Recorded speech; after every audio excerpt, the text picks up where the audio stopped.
sana. Wewe ndio contractor wa hii kitu? Yes, mimi. Hii kazi utamaliza ndani ya miezi ngapi? Tamaliza ndani ya miezi 2. Are you sure? Yes, very sure. 2 months. 2 months. 2 months. 2 months. 2 months. Yes.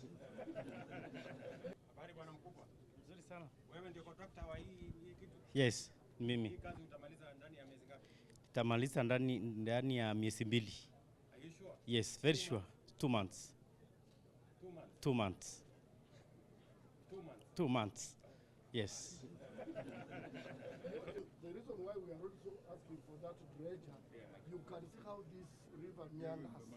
Now, as it meanders, as it meanders, it goes into people, forces people out of the land, and we don't have land.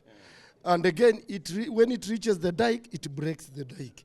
So I'm thinking with the dredger, we can train this river to be straight so that the water will flow very fast with the speed to go into the lake. This is the lake. But again, here is so much silted. That's why we are asking for the dredger.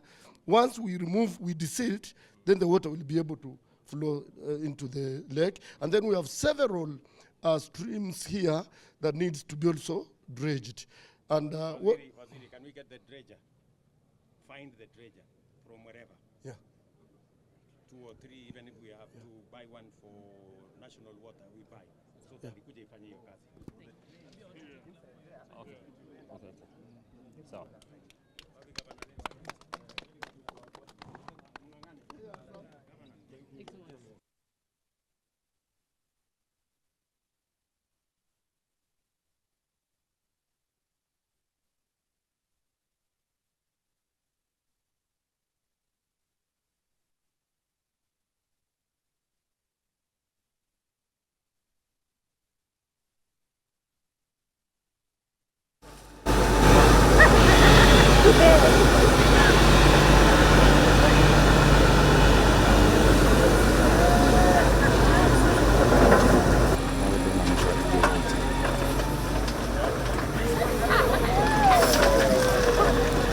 Roger.